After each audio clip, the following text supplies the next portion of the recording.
Alhamdulillahirabbil alamin.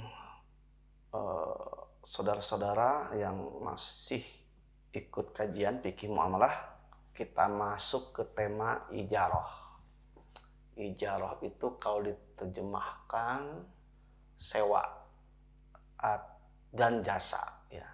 Sewa menyewa, perburuhan dan jasa.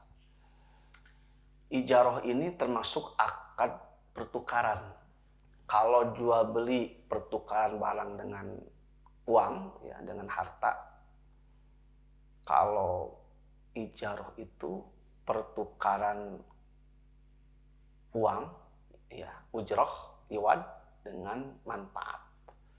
Kalau jual beli konsekuensinya perpindahan milik. Kalau ijarah bukan perpindahan milik tapi perpindahan manfaat. Karena yang jadi objek itu adalah manfaat, ya. Nah, ijarah, para ulama fikih sudah memberikan definisi, ya, yang mana definisi ijarah ini singkatnya itu adalah transaksi atas manfaat dengan imbalan. Jadi ada manfaat, ada iwad, ada imbalan di situ.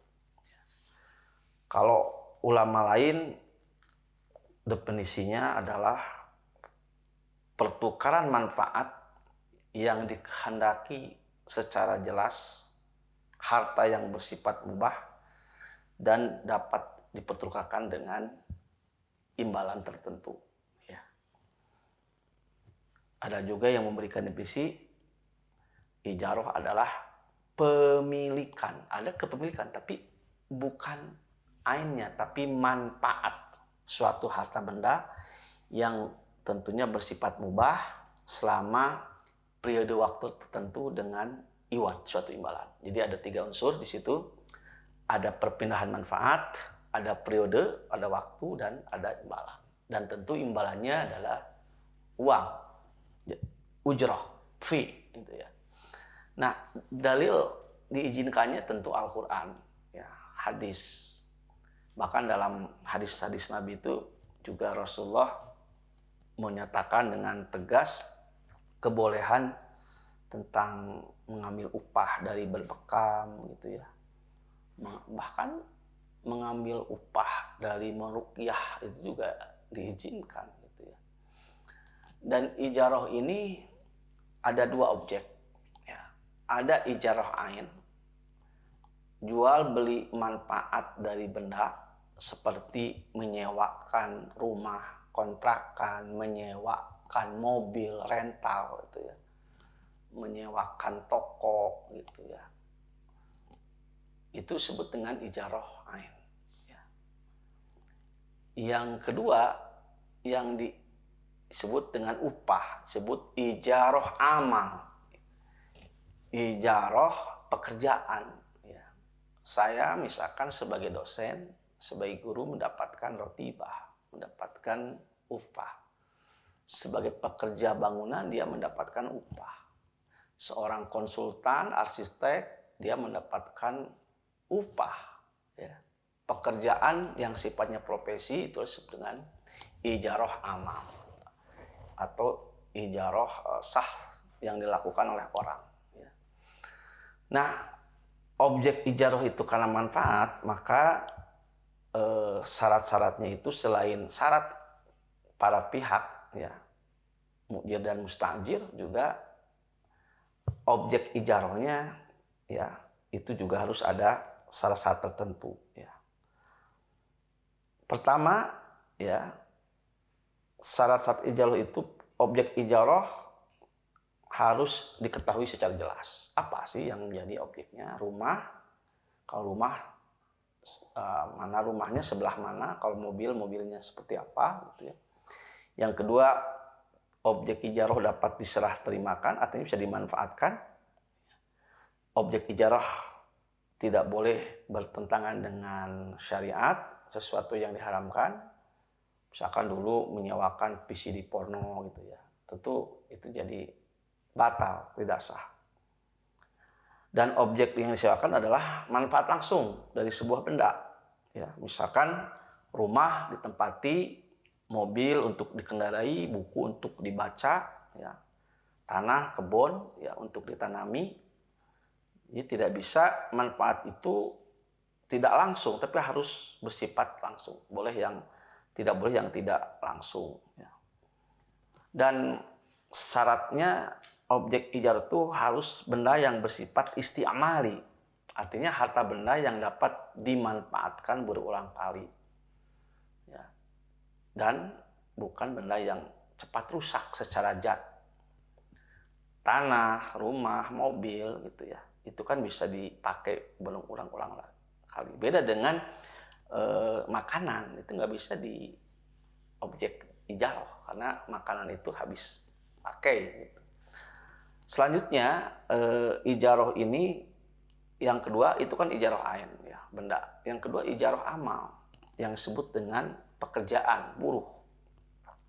Kalau ijarahnya adalah keahlian, tenaga, buruh, maka syaratnya perbuatan harus jelas batas waktu pekerjaan. Misalkan kita ingin menyewa orang untuk bangun rumah, kita clearkan berapa lama gitu ya.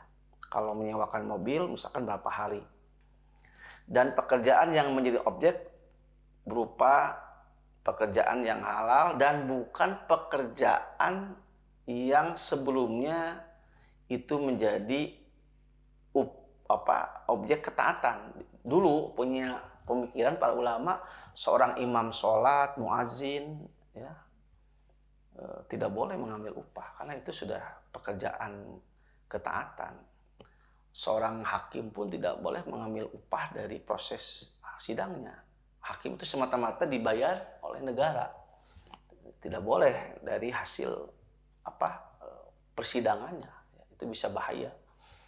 Nah, dan upah itu harus ujrohnya itu berupa mal al-mutakawim.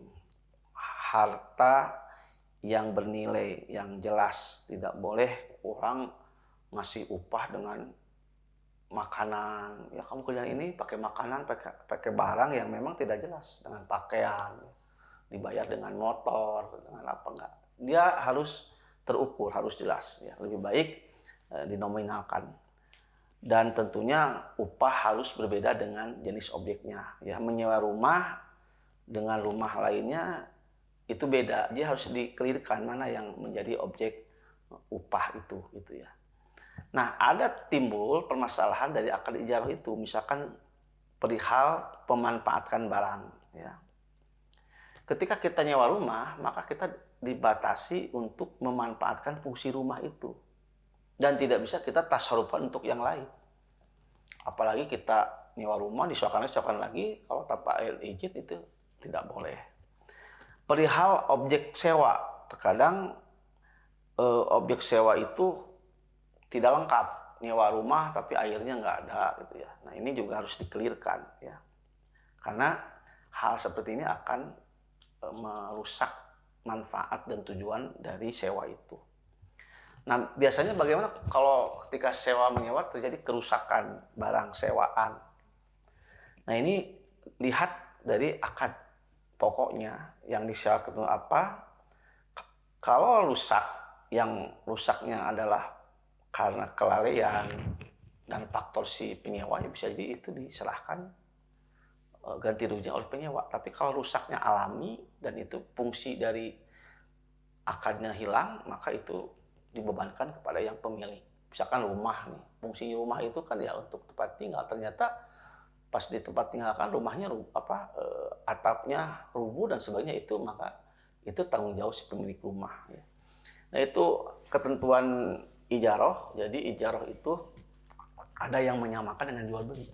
Karena itu transaksi, tetapi ijarah tentu beda dengan jual beli. Karena yang di perpindahan itu bukan barang, tapi manfaatnya. Ketika kita sewa rumah, ya kita memakai rumah itu.